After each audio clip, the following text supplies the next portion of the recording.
먼저 1절부터 3절까지 보시면 이제 새로운 타픽이죠. 새로운 주제를 다루고 있습니다. 지금까지 분파, 그 다음에 음행에 관한 이야기를 하고 이제 크게 보면 세 번째 문제라고 할 수 있을까요? 이 우상 제물에 대한 이야기입니다.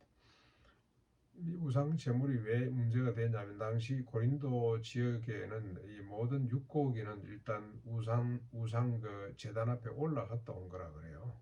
대부분 다 그랬다 그럽니다. 그런데 우상 앞에 제공된 이 고기를 육고기를 그러니까 이제 뭐 의식적으로 한번 뭐 이래 제단에 뭐 올려놓고 이제 그걸 유통하고 그랬던 모양이죠. 이걸 먹는 것 때문에 교회 내에 또 갈등이 생긴 거죠. 이제 우상 제물을 먹어도 되냐 말아야 되냐 이런 문제인 것 같습니다.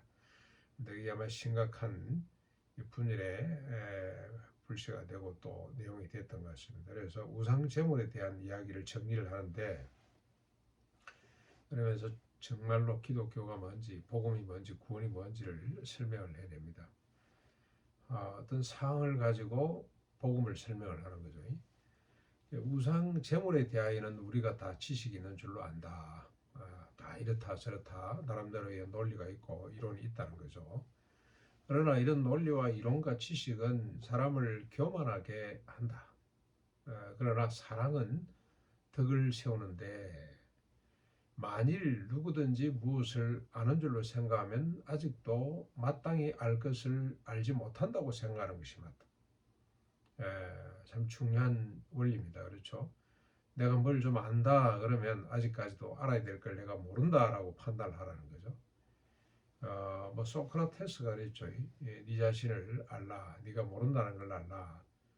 그런 맹제를 던지겠는데 이 바울이 지금 그런 이야기를 합니다. 그보다 훨씬 더 성숙한 차원이라고 할 수가 있겠죠.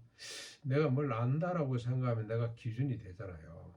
내가 기준이 되고 내가 근본이 되고 우리가 늘 인간관계 갈등은 나는 옳고 너는 그러다는 것 때문에 문제가 많이 생기는데 그걸 부정하라는 겁니다. 그걸 내가 뭐 좀 안다 그러면 내가 알아야 될 게 아직도 많이 부족하구나 안다는 것 자체가 천국은 크다는 개념이 생각날 때마다 부정을 해야 되죠. 그 개념 누가 크냐 작냐 가지고는 천국을 재단할 수 없기 때문에 논할 수 없기 때문에 그 생각을 아예 배제해야 되는 것처럼 우리가 성도 간의 관계에도 내가 안다고 하는 걸 이걸 배제를 해야 된다는 겁니다. 예.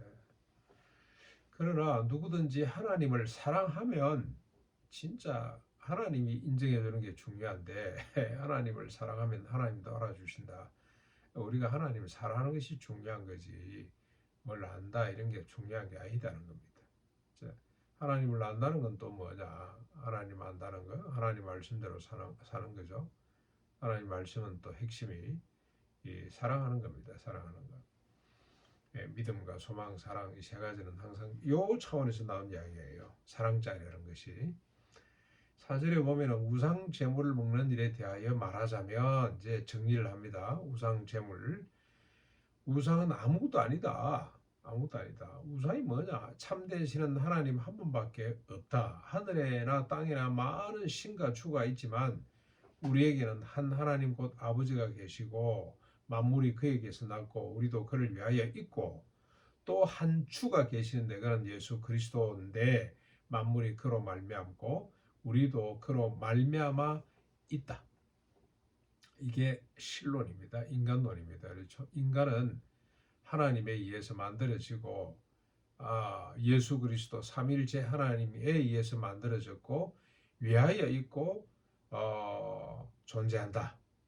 이게 신론이자 인간론입니다. 이렇게 정리를 합니다. 그래서 어떻습니까? 신들 앞에 우상 뭐 음식을 바쳤다고 해서 아무 의미가 있는 것 아니다 말이지. 그런 데서부터 우리가 얼마든지 자유할 수 있다. 자, 그런데 이 지식은 모든 사람에게 있는 것은 아니다. 어떤 이들은 우상에 대한 습관이 있어 우상 제물을 알고 먹음으로 양심이 약해지고 더러워지고 또 어떤 사람들은 그렇지 않은 사람도 있고 뭐 그렇다는 거죠. 그러면서 음식은 하나님 앞에 자랑할 것이 못 되는데 먹지 않는다고 해서 못 사는 것도 아니고 먹는다고 해서 잘 사는 것도 아니다. 그런즉 이제 너희의 자유가 뭐 먹어도 된다, 뭐 먹지 말아야 된다 이걸 떠나서 우상은 아무것도 아니기 때문에 얼마든지 먹을 수 있겠지만 그러나 중요한 잣대는 뭡니까? 중요한 원칙은 너희가 우상 제물을 마음대로 먹을 수 있다는 자유, 그 자유가 믿음이 약한 자들에게 넘어지지 않도록 조심해야 된다는 거죠.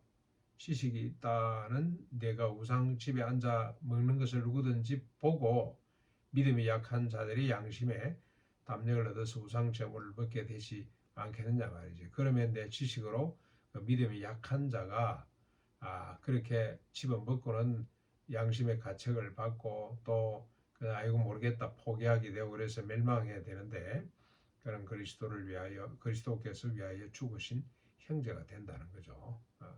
네가 우상 제물을 먹어도 된다는 자유로운 믿음 때문에 그런 담력 때문에 묻는 거 보고 믿음이 약한 사람이 먹고 시험이 들거나 넘어지거나 하게 되면 어떻게 되냐 말이에요.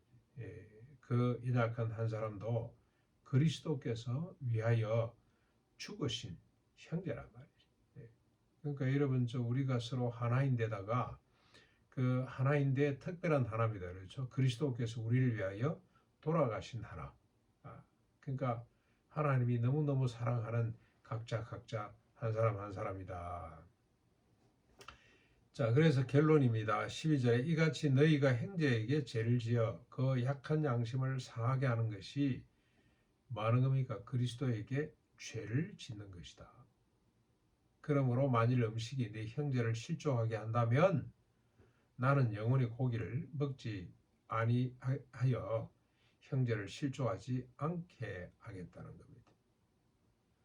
그러니까 여러분 우리 예수 믿게 된다는 건 구원받았다는 건 뭘 말하느냐? 약자 중심입니다. 약자 중심.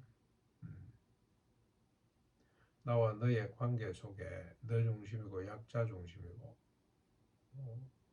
우리 공동체 가운데 늘 약자 중심으로 가야 된다는 겁니다.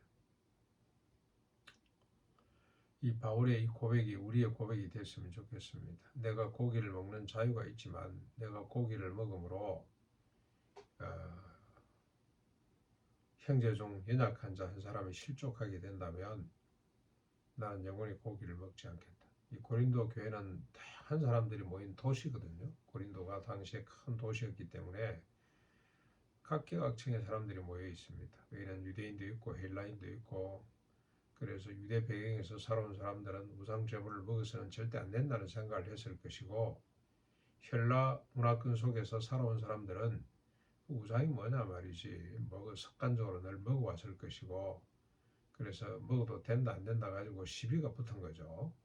그런데 바울이 어떻게 정리합니까? 어느 쪽이 약자냐 약한 사람이 실족하게 된다면 고기를 먹지 말자. 그냥 먹지 않는 것이 아니고 영원히 먹지 않도록 하자고 제안을 하는 거죠. 그러니까 철저하게 우리가 약자 중심이다. 그래서 우리가 이 정신으로 오늘도 판단하고 행동하고 살아갈 수 있기를 주님의 이름으로 축원합니다.